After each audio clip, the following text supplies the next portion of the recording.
Perfect. That's perfect.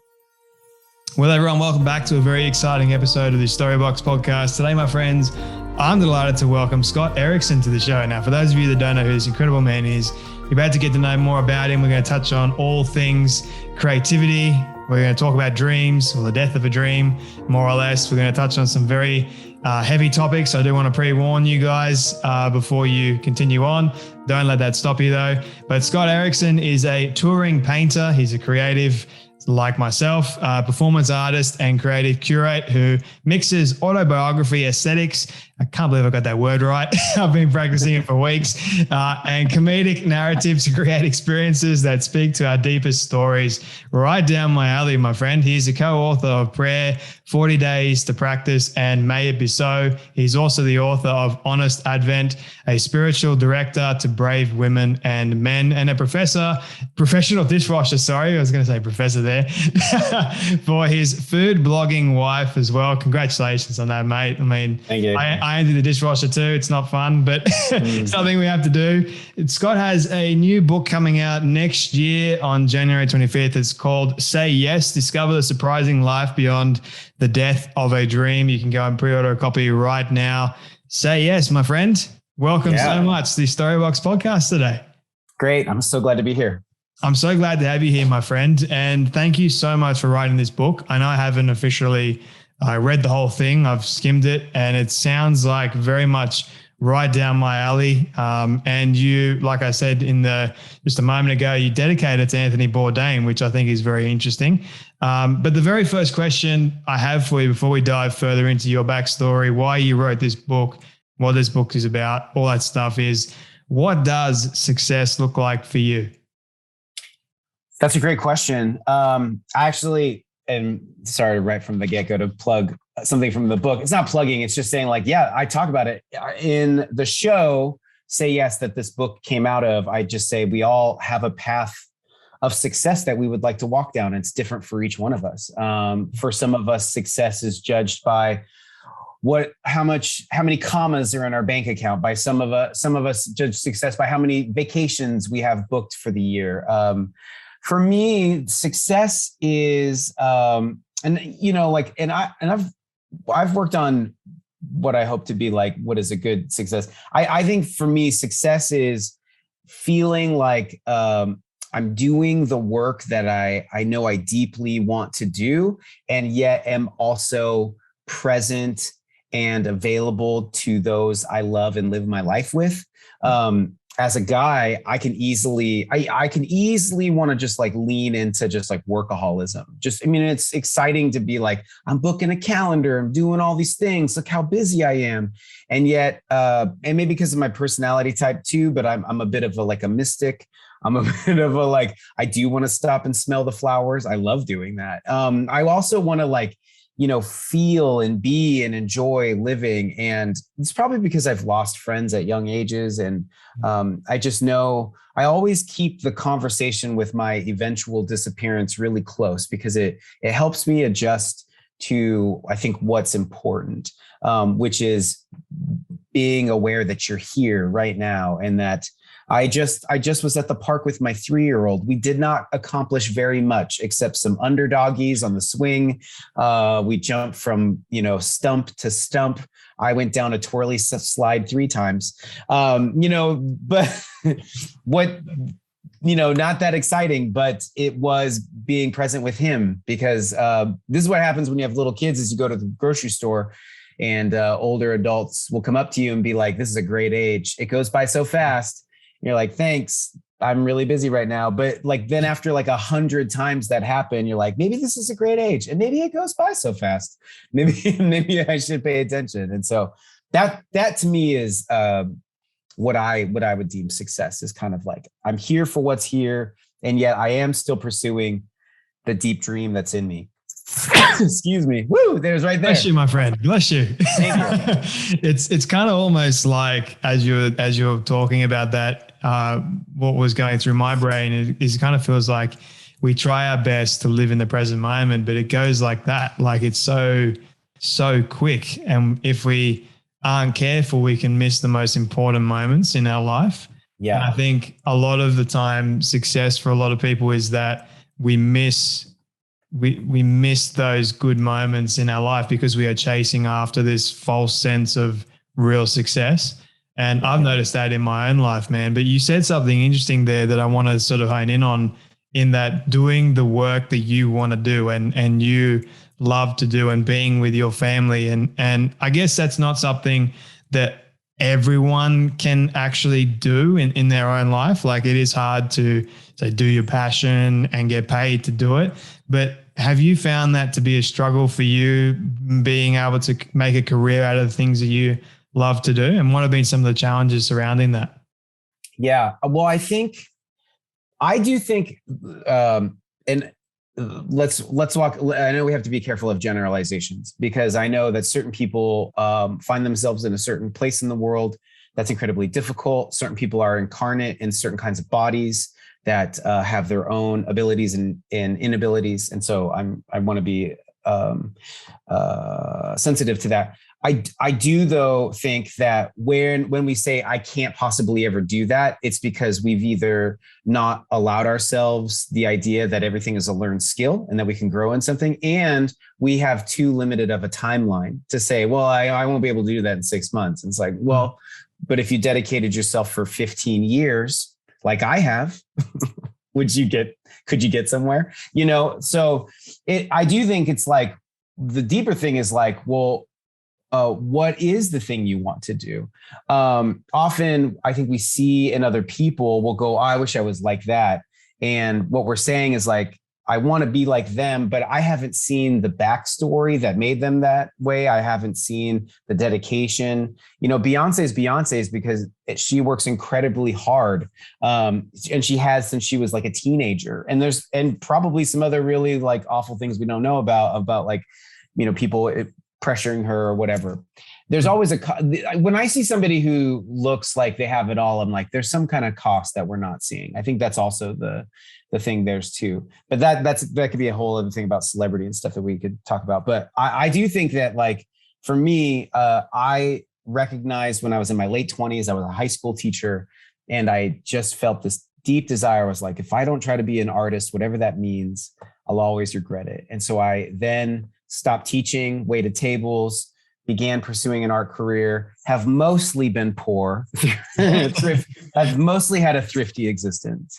But then in the last like 5 or 6 years, there was like 10, 12 years of kind of forming my visual vocabulary and the work I do. And now I'm at a spot where I'm like, I constantly like, I'd like to go there. I would like to move into this and go, okay, well, that is a learned skill. Like, everything is a learned skill. So how can I start, push, like, aligning my life towards that and taking the small steps to that? And I think you can do that with anything. Now, if you're willing to keep the idea of what it will look like open, I think you can find some success. If you're like hard, like it's got to look exactly this way, then that might be really hard to accomplish. But if you could go, for me, I hate the question when people are like, where do you want to be in 5 years? I mean, I think it's a good question, as in like, what's the trajectory you'd like to be pointed towards? But I have never, you don't know what kind of phone call or email along the way will change. But you can go, I would like to have this kind of rhythm.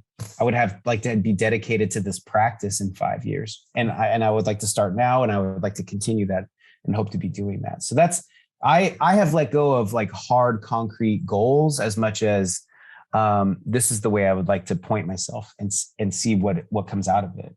Yeah, I think it's definitely okay to make a plan, but also be mindful that things may come your way that you least expect to actually come. And it's about pivoting. It's about being flexible to that. And it's about adapting to the change in the best way that you possibly can and not allowing yourself to get stuck. So yeah, I mean, for people that are sort of, I guess the question that I want to ask you at the moment is, did you have like dreams as a kid growing up and even as a young adult, some things that you actually wanted to achieve? Yes, but I never got to, I still could become Indiana Jones, but it hasn't happened yet. I do have the hat. I do have a leather jacket. I probably have a whip somewhere, but yes, I don't, it hasn't happened. I think maybe I'm different. I mean, I saw And what that is really funny. I have a Lego Indiana Jones right here on my desk. My first son's middle name is Indiana, and my last son's name's Jones. That was kind of on accident. But he was always my hero because what was he doing in those movies? He was uncovering a mystery, going on an adventure, fighting evil in a way, trying to, and those I would say are elements of like what I'm hoping to do. I don't necessarily want to be violent and shoot people, but even Nazis. But I just think like there are those core ingredients that pointed to it. For me, it more happened when I was like my last year in high school. I had this moment where I was definitely like one of the most like creative oriented kids in my class. I was working on the homecoming posters, like a big poster for a big game. And this girl I really liked and her boyfriend came in and into the art room, and we talked and they left. And I just remember like kind of having this prayer to God, or it wasn't even like real specific. I was just like, why am I the way that I am? Meaning, why am I not the person that this girl wanted to be with? The guy she was with was like a super sporty sport guy, and he was the nicest guy, so you couldn't hate him. He was real great. And they in fact got married and had kids. So I'm glad they worked out. But I remember having this response, which was like, well, if you could change and trade, would you? You couldn't be yourself and be more sporty. You just had to trade giftings, abilities. And would you want to do that? And I didn't even have to think about it. I was like, no, I would never give up what I have.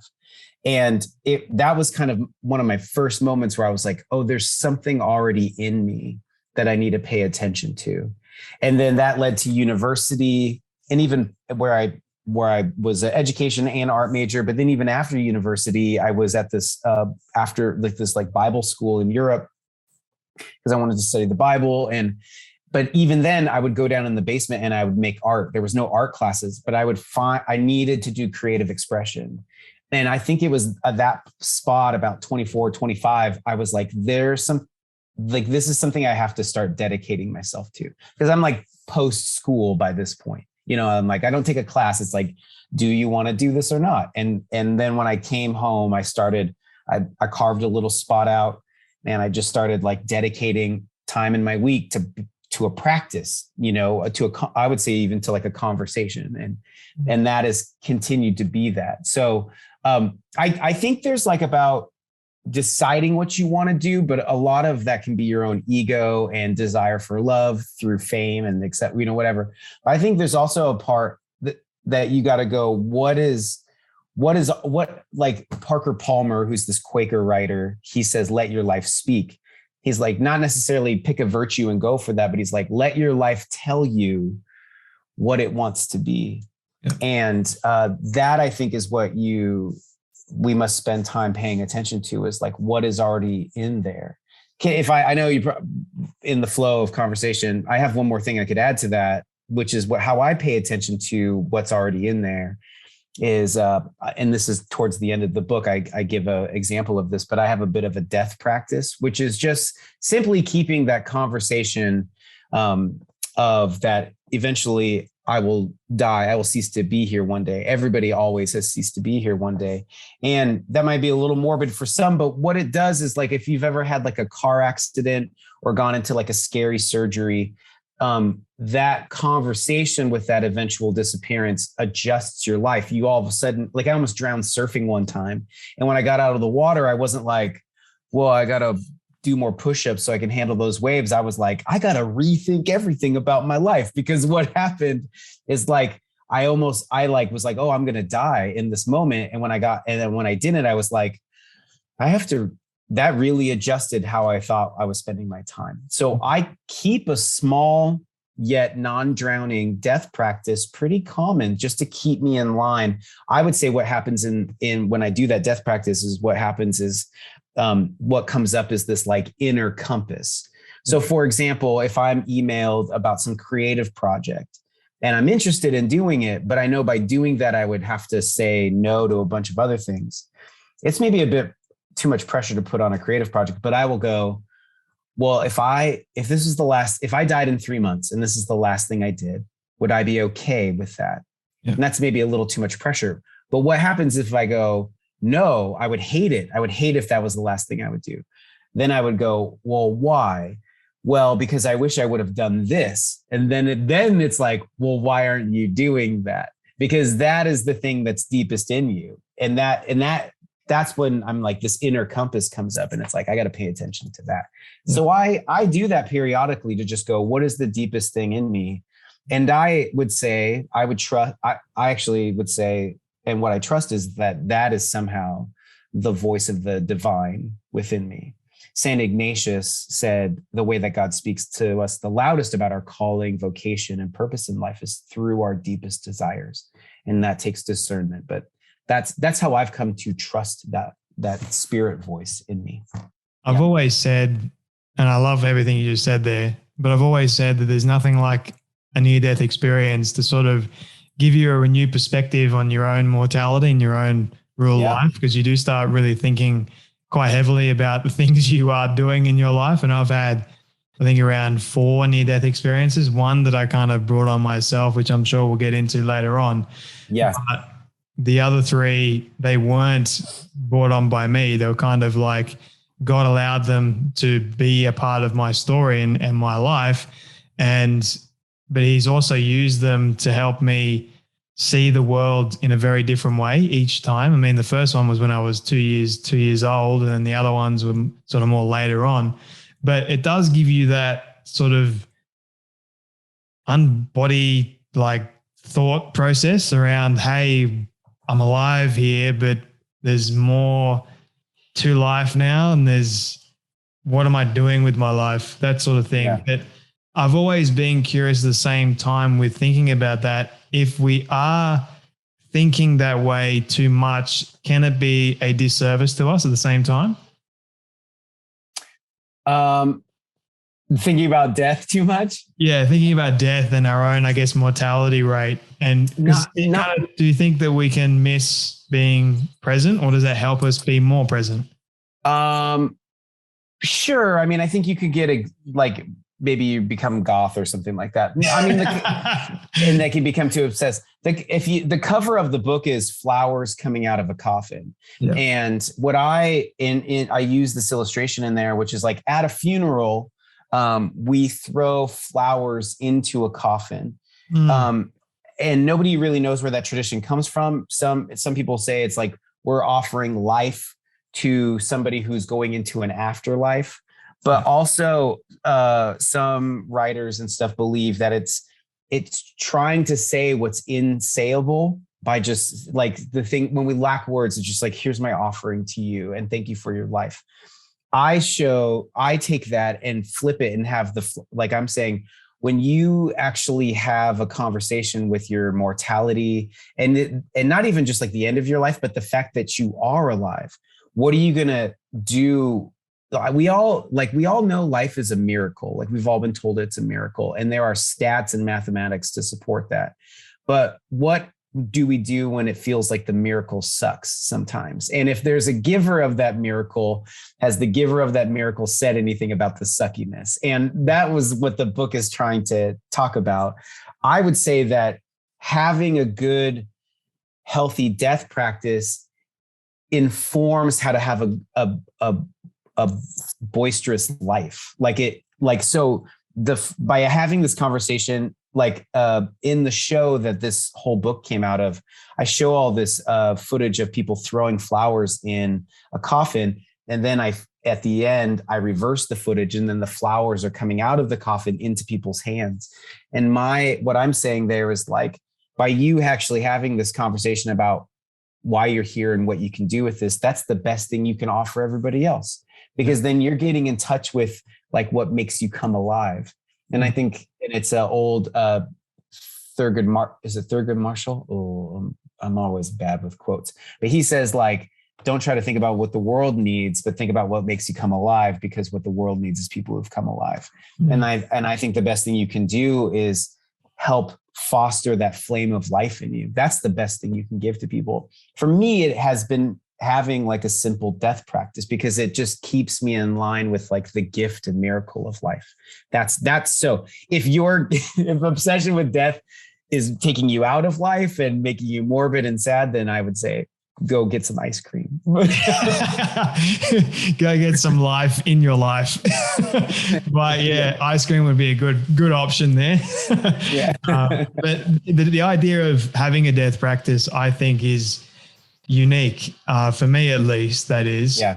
And for maybe the people that are listening to this, which I think is important because it does give you that sense of groundingness and I guess in a sense humility at the same time, right? Mm-hmm. Yeah.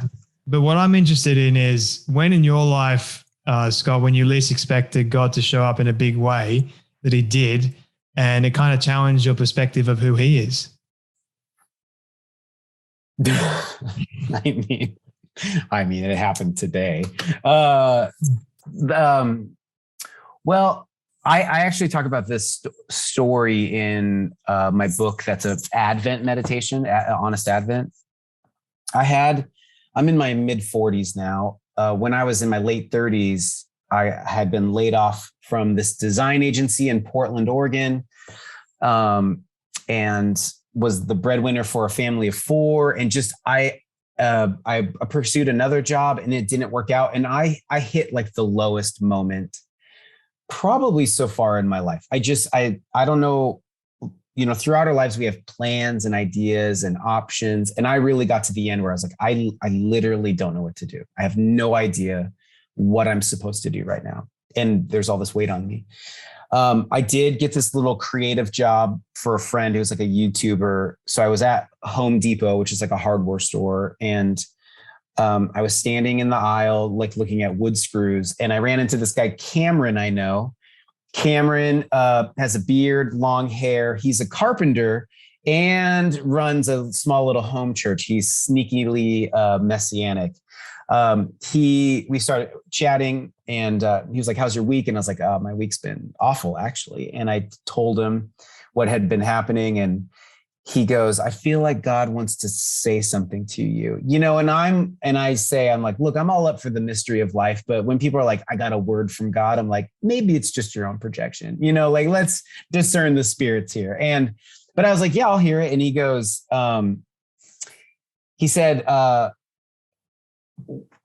sees where you're at and knows it's really painful. And then I didn't give the backstory to this, but he said basically like what I was doing, this other job didn't work out, but I was restoring a broken relationship with this former employer of mine. And he said, God says that you've been obedient in doing that restoration, even though you're not going to work there. And that was real intimate and detailed. And I broke down and I cried in the Home Depot aisle. And then I was like, that was great. Thank you.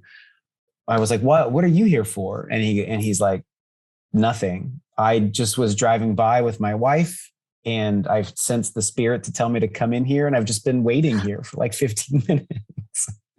And he walked out with me. I said hi to his wife. And on my way home, I just was like, okay, my biggest question was like, here's what I would say, take it out of my own story. I don't think our biggest question is God real or not? I think our biggest question is more, is God real in all of this? Like my life, your life, the life you find yourself in. And the answer in that moment was like, God was aware of where I was at. But I didn't get like a heavenly fact sheet or text that was like, here's the next steps to do for your life, and because if I would have got that, I would have just said, thanks, and taken the piece of paper and be like, I got it from here, and never checked in again. Because I think God wants to keep us close. So what happened in that moment is this question came up that I actually have it on my wall here in my studio, which is a really helpful question. It's in the book too, which is, what is the only conversation I can have by being in this moment? This weird, painful, miraculous, whatever moment you find yourself in, what is the only conversation you can have by being there? And as I got silent with that moment, a deeper question came up, which was, am I still called to be an artist? Like not just as like as a person, but as a vocation. because I had stopped kind of full-time art making. I was working at a creative agency, or I was doing creative jobs at companies. And the answer was yeah. And then there was some like next steps, but the deeper question I needed to get to in them, like, so the giver of my life was like, hey, I'm aware of what you need, but what you need right now is to reconnect with like your original calling. And that was the deeper thing. I think we often have a surface survival question about God. I think the divine is maybe working at something deeper. And so how often the places, instead of going, well, when I start, I don't want to say feel better, but like when everything works out, then I'll know what to do. But it's like, maybe it's the tension and the pressure and the mystery and the unknownness is allowing a deeper conversation about your life. That's kind of the premise of the book, is like the surprising life beyond the death of a dream. It's like, what happened when a certain idea of how your life was supposed to be doesn't turn out that way? Yeah. Is there life on the other side of that? Is the giver of your life on the other side of that? Could the giver of your life use this moment to help you get to a deeper conversation about what is possible in your life? Mm-hmm. And I think the answer is yes. I think that's what's going on. Your life is, like what you talk about in the book, filled with endless possibilities. Yeah. And just because, like, for example, I thought that I was going to be a filmmaker. I thought I was going to be like the next Spielberg. And so that was going to be like my career trajectory, right? Like that was what I was gunning for. And then when that didn't happen, I felt like my life was over. I felt like I was not moving in the direction that I wanted to be in. And so that made me miserable, depressed, anxious, all these things. And what I was really missing was where God was actually leading me into it. Now, it took a long time for me to get to this place, but he was still leading and guiding me. And along the way, I was learning so much about myself, about life, about people. I was gaining all these experiences, and I had no idea that it was all going to be useful. I just complained and became disgruntled because I thought that my dream was just completely over. And it's not really like that. It's just, there's so much more, if you choose to see it that way, there's so many more amazing possibilities that do come in your life. So I guess my question to you would be, being able to say yes to all those possibilities is no easy thing to do for a lot of people, including myself in this equation. Yeah. How do we become better at saying yes to, okay, whatever possibility or whatever thing comes my way, good or bad, I'm going to embrace it into my life? Yeah. Well, I would, the book, which is a culmination of just kind of my lived experience, is that I have these simple practices that I do. Practices meaning they're narrative practices. They're things I tell myself. They're reframing tools. And they're helpful for me because my, dumb monkey brain, every day comes to me and be like, well, you should have, look at them. It leads me to comparison. It tells me a narrative about where I think I'm going. It thinks that I'm too late. It's all of these things that that's trying to prevent me. In some ways, it's like trying to safeguard me from the risk of trying. Imposter syndrome too. Yeah, imposter syndrome and all that. So I have these simple things that help kind of just bypass that. And that's what this book is about. But I would say is like the biggest, without my publisher being mad about telling you all what the book is about. I mean, here's the key ingredient. What the death of a dream is it's a dream is a version of yourself that has no vulnerabilities. And a dream, when you imagine a dream scenario, you never imagine yourself with any weaknesses. You never imagine that when you finish a marathon that you would have needed to take 8 months of physical therapy because your knees don't work great. You never imagine when you started your own business that you had to get a loan from somebody to front the capital. And now you have an awkward relationship with this person who invested in your company. Like real life has these kind of weaknesses, limitations. Vulnerability isn't necessarily those things. It's more of our relationship with that. And so how do you feel about having those vulnerabilities? And I actually think that the way forward when the death of a dream isn't like, I never became the ice skater or I never became the filmmaker. It's like, you never became the version of yourself that you invented by comparing yourself to Steven Spielberg.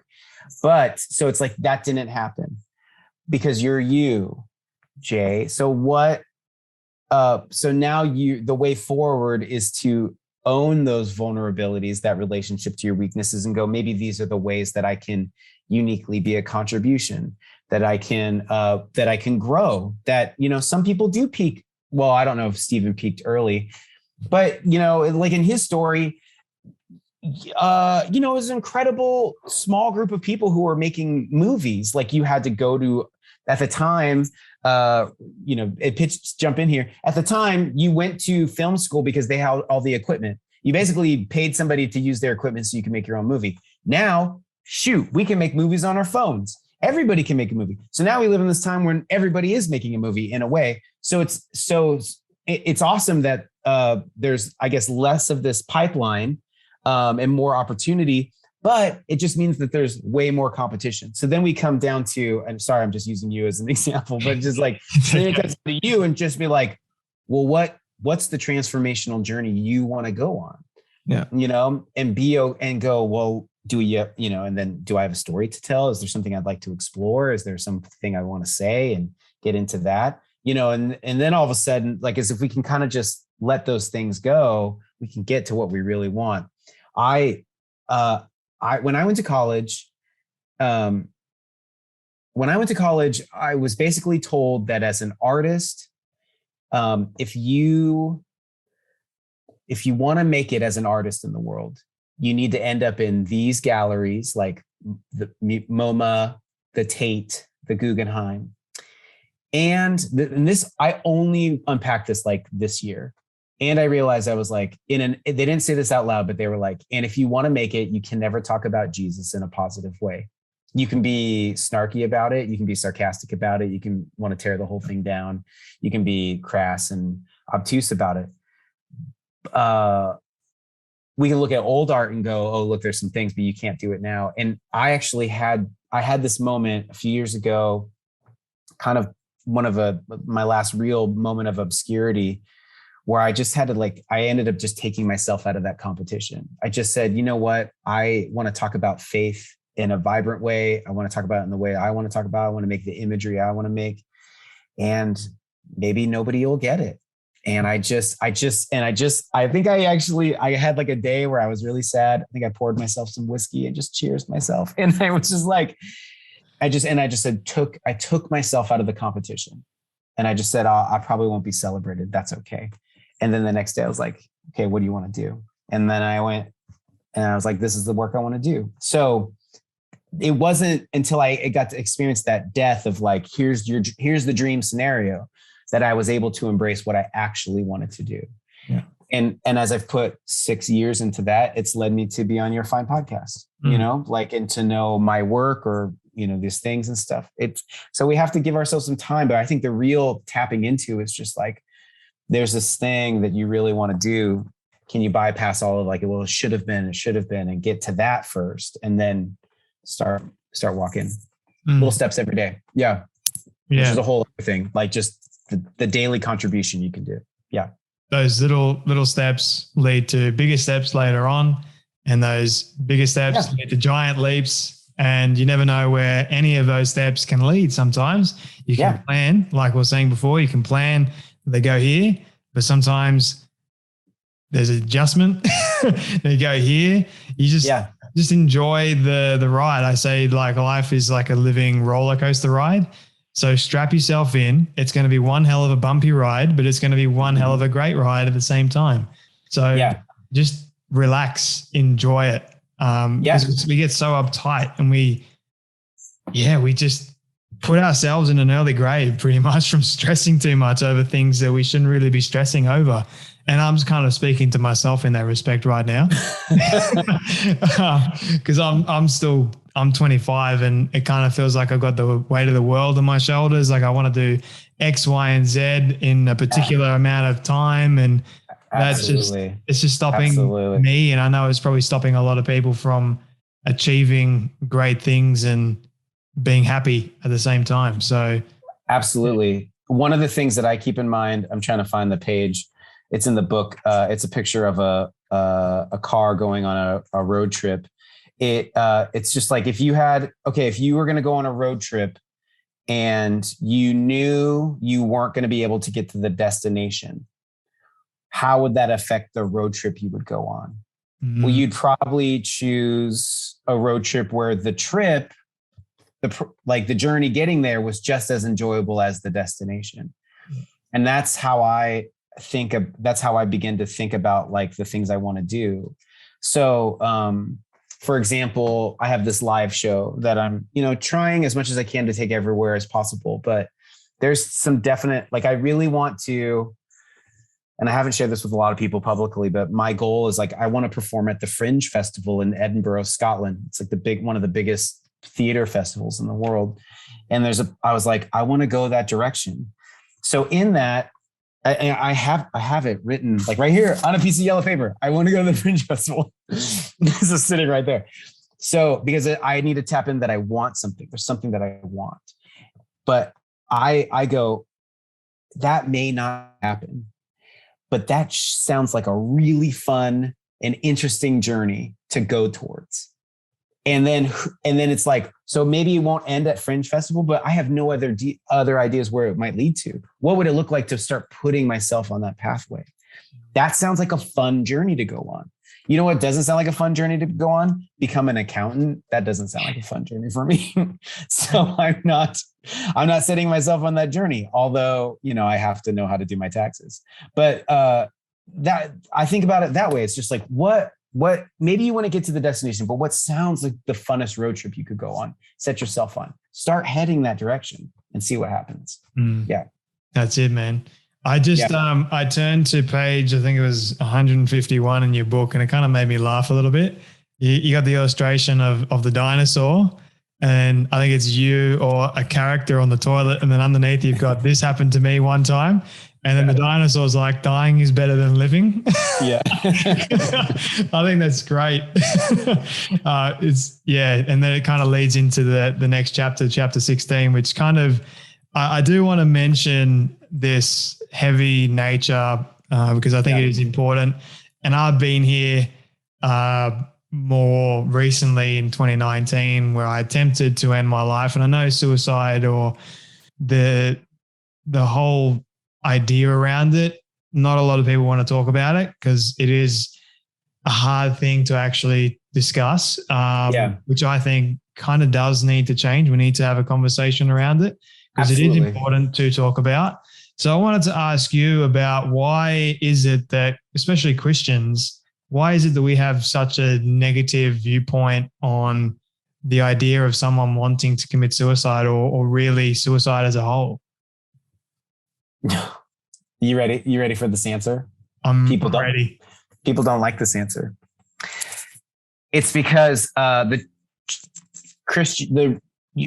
not talking about like Christ. We're talking about like Christianity, a system, religion built around these teachings, but mostly, power and stuff. Why Christianity feels uncomfortable talking about suicide is because suicide confronts the product-based pitch that it relies on to function. The product-based pitch is this. You have this problem in your life, and if you get Jesus in there, it will solve that problem. That's not true. I've had Jesus in my heart, and I still wanted my heart to stop. Jesus was not the solving of my problematic viewpoint or perspective or conclusion about living. I will say, like, I'm still here, so maybe that was part of it. I'm not. But Jesus isn't a product. We don't believe in God because God is the product to the problem, to the solution to the problem that we have. With that said, so that's why Christianity doesn't like to talk about it because they don't. It's like, well, Jesus is the answer. And it's like that. No, it's not true. In a roundabout way, like love and therapy and healing is the answer. Those are deeper things there. I would say what I wanted to do with the show and then this book is one of the muse. And I talk about it right at the beginning. I was like, I wanted to make a church service about suicide because I've never been to one. And I knew, a lot of when adults make ceremonies, they're often really boring. And I was like, I can't have a church service about suicide be so boring that you'd want to kill yourself during it, like I'm so bored to death. And that joke right there was kind of what informed, like, I knew I needed to make something that was much more of like a comedy and an art show and a weird journey. And, but I think that here's the thing. I think the deeper question is like, okay, so what is that confronting Christianity? Because I don't know, have you ever, in those listening, have you ever had somebody die close to you? I remember my friend, this kid who was in my youth group, I was actually his youth leader, and he died in a really tragic way. And the people around me at church said the weirdest and worst things, like God just wanted another angel and just stuff like that. And I was like, go tell that to his mom. Because I bet she's just like, screw you, God. Like, if that's true, there's just, it's like, we almost don't know what to do with the fact that we're fragile. From my own conversation with suicide, because I have been there too. And I just lost a friend in the spring to suicide. From what I understand is that like suicide is, we're trying to deal with a pain that we feel like we have no control over. And whether or not I or you or anybody wants to be here is like our ultimate control always. And what I actually found in my conversation with suicide is I found a lot of religious escapism was the exact same thing. I think communities that are obsessed with end times and how Christ is going to come back and stuff is exactly, it's like life suicide. What they're saying is like, I don't like here and I want to get out of here. Suicide is the same conversation. I don't like where I'm at and I want some kind of change. I want something to end and I want something new to come about. And I actually think that if I look deeper into my Christian tradition and I see this kind of like, yeah, there needs to be some kind of death. So some kind of resurrection. That's why the last practice is saying I'm a resurrection, which is like, we probably have to go through some kind of death. I would submit to you that I don't think it has to be your ultimate death, because I think that is severely damaging to the people who love and know you. Even if you don't think there is anybody, there is always somebody. Because I'm on the other side of that. And it's really painful I wish, I was talking to my friend Kurt when our friend Charlie killed herself, and we were like, Charlie had a conversation where that she didn't let any of us in on. That's like I just was talking to a community up in Montana, which is like a state up north in the United States. And this woman was just like, we've had a string of like teenagers kill themselves. And she's like, the church has been wildly unhelpful because like they're trying, like, she's like, we had this gathering and this pastor came in, and before we started, he just went around to every teen and was like, I just want to let you know you matter. I just want to let you know you matter. And she's like, to him, it feels like he's caring, but to these teens, they're like, oh yeah, what's my name? You don't know me. You're just somebody else saying you know me. And the solution to suicide isn't saying, I'm not saying it's not saying you matter. The solution to suicide is saying, you're not the only one who's ever thought this. It's solidarity. It's to let everybody know. It's like, yeah, Joe's felt it too. Stacy's felt it too. Tell us about your pain. Can we give you a space to talk about your pain? And when we can talk about it and find that we have solidarity in it, then we can begin to see like, well, maybe there's another narrative I can live into. Maybe what needs to die is this way that I've been doing everything. And I need to know that there's like some other way to do it. Maybe my framework about, like often what we're saying is it's not, I think suicide is a lot like, I don't necessarily want to like stop living. I just want to stop living the life I'm living because I hate it. And I don't know how to get out of it. Yeah. And those are conflict. And that's, for one, it sucks being in that spot. It really does. And it sucks to feel like you don't have any way out of it besides taking your own life. But there are ways. they might be incredibly difficult because they have to do with family and where you're at and cultures and stuff like that. But there are ways. And there are other people on the other side of suicide who can let you know that like things can change. So, but yeah, I wanted to, at least for me, why, you said I dedicated this to Anthony Bourdain, and I did. And then I changed it at the last minute. So it's not in the final because I was like, oh man, I don't know if I want, he's a complicated guy and I didn't necessarily want to dedicate the whole book to him, although there's a couple pages on him. But I remember I was starting to work on this material, and then I remember I was at this conference speaking about this stuff, and then I found out Anthony Bourdain killed himself, and it really confronted me because I was like, I don't want to be a celebrity chef, but I was like, he embodied a lot of what I hope to get to. Like, he was a maker and he was unabashedly himself, and that led to fame and success and money and travel. And I hope that happens for me. But I was like, and I don't know who he was or what he was thinking, but from my vantage point, he still said, even with all of this, I don't want to be myself. I don't want to be in my life. And I was confronted with like, well, why do you think it would fix all of that for you? And he was like, it won't. So there has to be a deeper conversation and foundation building and spiritual practice and centering. Because I do want to unabashedly be myself. And I do hope my work leads to, at least breadwinning and knownness and opportunities. I don't necessarily want to be a celebrity, but it's nice when people want you to buy your stuff. I don't know, that's a good business plan. But I needed to but that's not going to fill the lack in me. And I think there was a deeper spiritual conversation about this. I think we all have to come to terms with, or at least have the conversation, just like, why am I here? I didn't get to choose to be here. I just appeared. You appeared. And then eventually I will just disappear without my permission. Yeah. And we have to accept that that's the way that it is. And I think that there's a deep and loving and, man, it's almost like language. I stopped finding. I just think that is where the core of at least the journey I'm on with my conversation with God is accepting what it means to be a human and all the complexities and obscurities of that, but also but this is the place that I meet with God, and this is the place that I can co-create in the world. And so, in fact, maybe my conversation with dying and the possibility of dying enhances my depth of living. And that's what I found to be true. So I'm sad. I want religion. I want Christianity to be able to have a better conversation with it.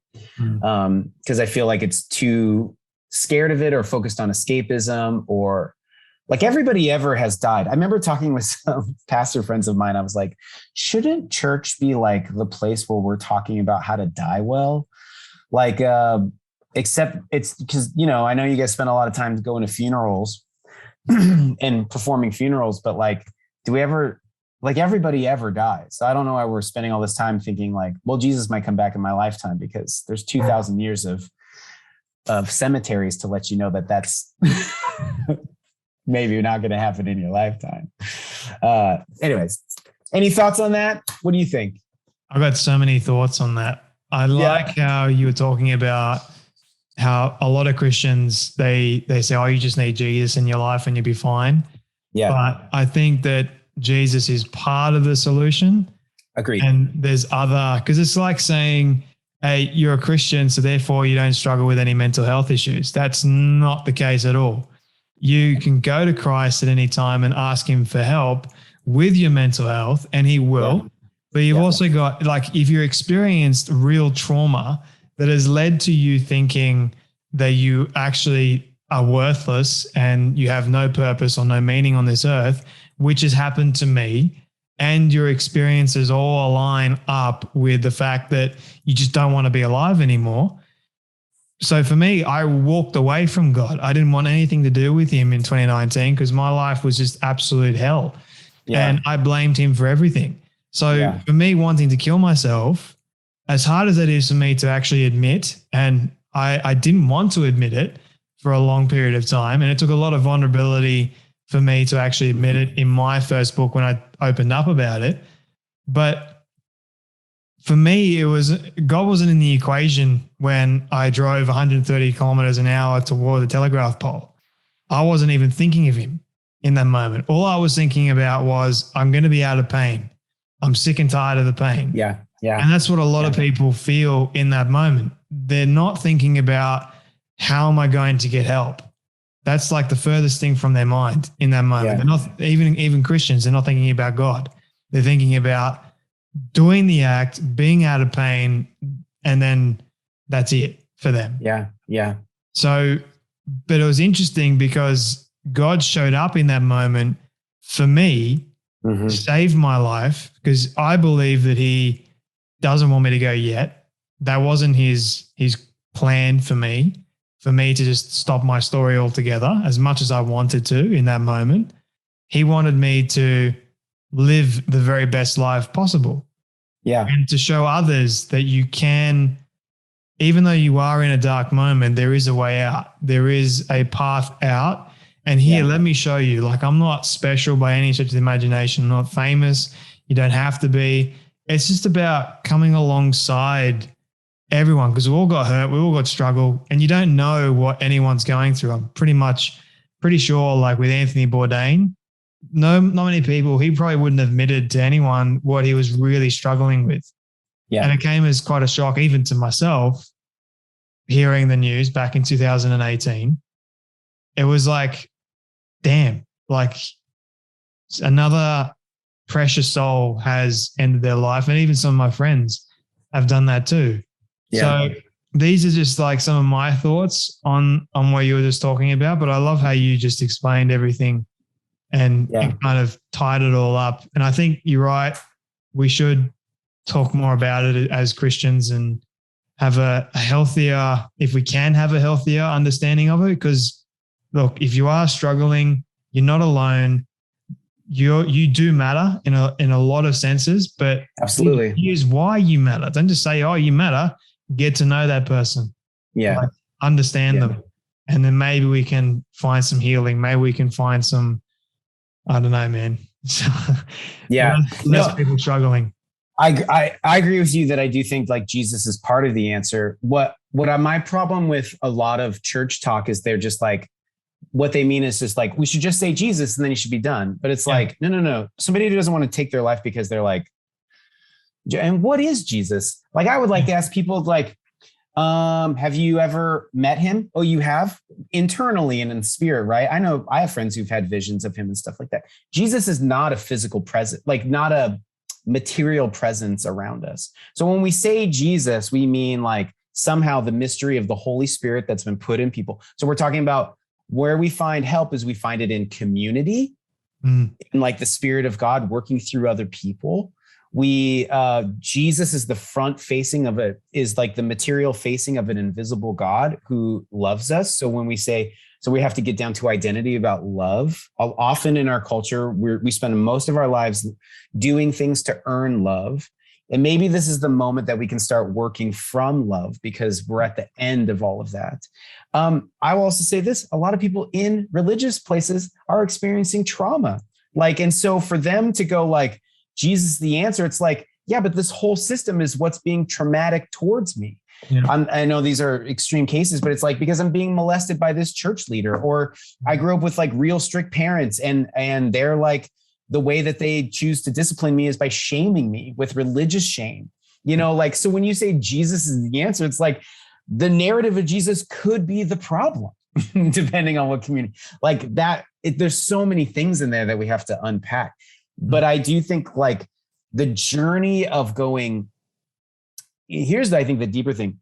I think it's actually a deeply spiritual journey to go, life sucks. Because at that place we go, we can accept that like at least the framework of what we have decided life is. And if we're willing to go let that framework die, it can open us up to another way of living. That essentially is what resurrection is. Resurrection is, on the other side of death is a new set of eyes. On the other side of death is resurrected eyes and a different perspective. That is what resurrection is. It's a new way of seeing everything. So like letting somebody go, life sucks and I hate it and I want to die, can be like, yeah, let's let that die. But please, you don't have to die because you're valuable to us. So can we be around you as we let this idea of what you think life is supposed to be and let it die so that you can receive the resurrection eyes and a different perspective? If you look at all the great stories, it's all about people who've got, I was like, I thought I was supposed to do this. And then my question in the book is like, so something died. What can you do now on the other side of that death? What are you now free to do? What is the conversation you can only have by being there? Now that all these, like, was supposed to do this. Well, it didn't happen. Well, now what are you free to do now? Those are the questions I'm more interested in. Those are the questions I'm living in right now. I'm in my mid 40s and I'm like, can I start right now? Dude, I was like, I just listened to a book from this musician and I was like, I kind of want to start writing songs. Like, I kind of want to do like a thing where I like write a bunch of songs that probably won't be good, but they'd be really fun. It's when you're at a stage when you think like, well, I'm supposed to be so professional, it can seem embarrassing, but it's like, but if I had so much joy and I ran through the cycle, this is all longer conversations about, how do you develop things so they don't suck? That's like a whole other conversation about creativity, but it's more of like finding the joy and finding the bliss and all of that. It's just like, yeah, on the other side of like your ideas dying can be like all these resurrected possibilities. And I think that's endlessly interesting. Yeah. Totally agree with everything you just said there, man. And thank you so much for writing about this. Someone finally is writing about it from the Christian point of view in that respect. So thank you so much for writing this book. I can't wait to dive further into it. My final question for you, my friend, before we finish this, where do you want people to get this book officially? Yeah. If you just type in like Say Yes Scott, you'll find it. It'll come up on any of the major booksellers. I'm still working on the website and I think it's actually going to be like sayyesscott.com. So but Say Yes Scott and you'll find it. And that's the best place. My website is ScottEricksonArt.com. I'm Scott the Painter on all socials and somewhere in there, it'll link to the book, but yeah. I'll make sure everyone knows where to get a copy of this and where to find you, my friend. But my final question for you, this is my all-time favorite question. By the way, I just like noticed the time. Yeah, I know. I apologize. But it's just been one of those great conversations, my friend. Really enjoyed it. But final question for you. This is my all-time favorite question. It's a hypothetical one, but I want you to imagine with me for a moment that all your friends, imagine with me for a moment that you've been able to reach the age of 100. All your friends and your family have decided to put together a film for you of everything you've ever said and everything you've ever done. Don't ask me how in the world they got it all. We'll call it magic for sake of argument. But they've been able to get it and show it to you on your 100th birthday. What do you want that film to say and to show about your life? Oh, man. I want it to, like, I'm an emotional and I tend towards sadness. But I also have a good time. I hope there's snippets of like just some real funny moments and just some real heartfelt moments. I mostly want it to be images of being with my friends. That's mostly what I want it to be about. I think friends are the greatest gift in life. Yeah. Community, man. We all need friends. Say yes, my friends. Say yes and buy this book. You're going to love it. Scott Erickson, thank you so much, my friend, for Thanks, Jay. Your time, your story, your energy, your wisdom, everything that you're doing and putting out there into the world, and for joining me today on the Storybox podcast. Thanks, man. It's been a real pleasure.